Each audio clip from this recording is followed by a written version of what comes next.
नमस्कार, मैं हूं निकिता और आप देख रहे हैं सत्यहिंदी.com। चलिए एक नजर डालते हैं अब तक की सुर्खियों पर। केंद्रीय वित्त मंत्री निर्मला सीतारमण द्वारा कल बुधवार को संसद में आम बजट पेश किए जाने के बाद आज 2 फरवरी गुरुवार को संसद के दोनों सदनों में इस बजट पर चर्चा का सत्र आयोजित किया गया है।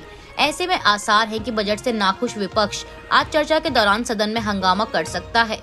इस बीच खबर है कि अडानी स्टॉक क्रैश पर चर्चा की मांग करते हुए सीपीआई के राज्यसभा सांसद बिनॉय विश्वम ने आज राज्यसभा में कामकाज स्थगित करने के लिए नियम 267 के तहत राज्यसभा के सभापति जगदीप धनखड़ को नोटिस दिया है।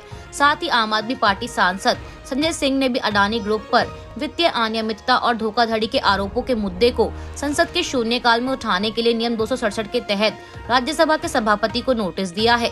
इसके अलावा कांग्रेस सांसद मणिकम टैगोर ने भी अडानी समूह के मामले पर चर्चा के लिए कार्य स्थगन का नोटिस दिया है। साथ ही बता दें कि कांग्रेस सांसद मनीष तिवारी ने चीन के साथ सीमा की स्थिति पर चर्चा के लिए लोकसभा में स्थगन प्रस्ताव नोटिस दिया है। वहीं कांग्रेस सांसद अधीर रंजन चौधरी ने आज सदन में कहा कि सरकार का फर्ज होता है आम लोगों को सुविधा मुहैया करवाना, लेकिन ये सरकार जेब कटुआ सरकार बन गई है। कांग्रेस नेता ने कहा कि हमारी जेब से 1000 लेकर हमें 200 रुपए दिए जाते हैं। उन्होंने कहा कि सरकार ऐसा दिखाती है जैसे कि वह हमें दान दे रही है, जबकि ये हमारा हक है। ये दान और दानी का स्वरूप जो सरकार दिखा रही है, उसे समझना चाहिए कि हम हिंदुस्तान के नागरिक हैं, प्रजा नहीं। सरकार जो चवन्नी देती है उसमें भी ढिंढोरा पीटती है। आतंकवाद के आरोप में गिरफ्तार केरल के पत्रकार सिद्दीकी कप्पन आज गुरुवार को जेल से रिहा होंगे।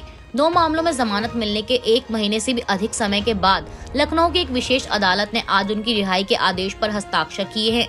उनके वकील ने कहा कि सभी औपचारिकताएं पूरी कर ली गई हैं, लेकिन रिहाई का आदेश समय पर जेल नहीं पहुंचा, इसलिए वह आज दोपहर से पहले जेल से बाहर आ जाएंगे। बता दें कि पहले सिद्दीकी कप्पन की रिहाई कल 1 फरवरी को होनी थी, लेकिन विशेष अदालत के न्यायाधीश बार काउंसिल के चुनाव में व्यस्त थे। गौरतलब है कि सिद्दीकी कप्पन को अक्टूबर 2021 में गिरफ्तार किया गया था।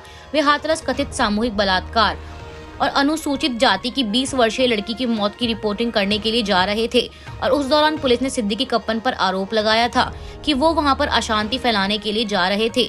उत्तर प्रदेश पुलिस ने सिद्दीकी कप्पन पर देशद्रोह और कड़े आतंकवाद विरोधी कानून UAPA के तहत आरोप लगाया था। अडानी ग्रुप बीते कुछ दिनों से लगातार चर्चा का विषय बना हुआ है। अब इस बीच एक और बड़ी खबर सामने आई है। खबर है कि अडानी ग्रुप ने अपना 20,000 करोड़ का FPO कैंसिल कर दिया है और मिली जानकारी के अनुसार अब अडानी ग्रुप निवेशकों के पैसे वापस करेगा। बता दें कि FPO कैंसिल करने को लेकर अडानी ग्रुप की तरफ से जो बयान जारी किया गया है उसमें कहा गया है कि ये फैसला मार्केट में उतार चढ़ाव को देखते हुए लिया गया है। अडानी ग्रुप के इस FPO को लोगों ने हाथों हाथ लिया था और यह ओवर सब्सक्राइब हुआ था। कंपनी के मुताबिक निवेशकों के हित को देखते हुए FPO को वापस लेने का यह फैसला लिया गया है। गौतम अडानी ने कहा कि शेयर में उतार चढ़ाव के बावजूद निवेशकों ने हम पर भरोसा जताया, इसके लिए शुक्रिया अदा करता हूं। हमारी बैलेंस शीट बहुत मजबूत है और कंपनी का कैश फ्लो भी बहुत मजबूत है। मार्केट में उतार चढ़ाव की वजह से ये फैसला किया गया है। ऐसे हालात में निवेशकों के साथ आगे बढ़ना ठीक नहीं है। मार्केट में सुधार होने पर नई रणनीति अपनाएंगे। भाजपा ने अरुणाचल प्रदेश और पश्चिम बंगाल उपचुनाव के लिए अपने उम्मीदवारों की लिस्ट जारी कर दी है। पहले बात करें पश्चिम बंगाल की, तो यहाँ सागरदिघी सीट पर 27 फरवरी को वोटिंग की जाएगी और इसका नतीजा 2 मार्च को आएगा। साथ ही बता दें कि नामांकन दाखिल करने की अंतिम तिथि 7 फरवरी है। नामांकन की जांच की तिथि 8 फरवरी निर्धारित की गई है और 10 फरवरी नामांकन वापस लेने की अंतिम तिथि है। वहीं अरुणाचल प्रदेश के तवांग जिले की लुमला विधानसभा सीट पर 2 नवंबर 2021 को मुख्यमंत्री पेमा खांडू के चचेरे भाई वर्तमान विधायक व बीजेपी नेता जम्बे ताशी के आकस्मिक निधन के बाद उपचुनाव होना है। बता दें कि यहाँ भी 27 फरवरी को मतदान होगा और 2 मार्च को नतीजे आएंगे। केंद्रीय वित्त मंत्री निर्मला सीतारमण द्वारा बुधवार 1 फरवरी को आम बजट 2023-24 संसद में पेश किया गया, जहां एक तरफ भाजपा के कई नेता और कार्यकर्ता इस बजट को लेकर संतोष प्रकट कर रहे हैं, तो वहीं दूसरी तरफ गैर भाजपा शासित राज्यों ने इसे लेकर नाराजगी जाहिर की है। दिल्ली और पंजाब के मुख्यमंत्री ने आरोप लगाया है कि बजट में राज्यों की अनदेखी की गई है। दिल्ली के मुख्यमंत्री अरविंद केजरीवाल ने बजट में दिल्ली वालों के साथ सौतेला व्यवहार करने का आरोप लगाते हुए ट्वीट कर बजट को महंगाई बढ़ाने वाला बताया है। मुख्यमंत्री ने कहा कि दिल्ली वालों के साथ फिर से सौतेला बर्ताव किया गया है। दिल्ली वालों ने पिछले साल 1.75 लाख करोड़ से ज्यादा इनकम टैक्स दिया। उसमें से मात्र 325 करोड़ रुपए दिल्ली के विकास के लिए दिए। ये तो दिल्ली वालों के साथ घोर अन्याय है। सीएम केजरीवाल ने आगे कहा कि इस बजट में महंगाई से कोई राहत नहीं, उल्टे इस बजट से महंगाई बढ़ेगी। बेरोजगारी दूर करने की कोई ठोस योजना नहीं है। इसके साथ ही उन्होंने शिक्षा और स्वास्थ्य बजट में कटौती पर सवाल खड़ा करते हुए कहा कि शिक्षा बजट घटाकर 2.64% से 2.5% करना दुर्भाग्यपूर्ण है। स्वास्थ्य बजट घटाकर 2.2% से 1.98% करना हानिकारक है। वहीं पंजाब के मुख्यमंत्री भगवंत मान ने कहा कि इस बजट में पंजाब के लिए कुछ नहीं है। इस बजट में बस कागज में लिखी हुई कहानी है। किसानों के बारे में इस बजट में कुछ नहीं कहा गया।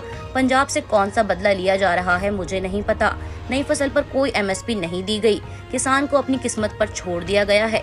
नर्सिंग कॉलेज कब से खोला जाएगा, इस बजट में कोई प्रावधान नहीं है।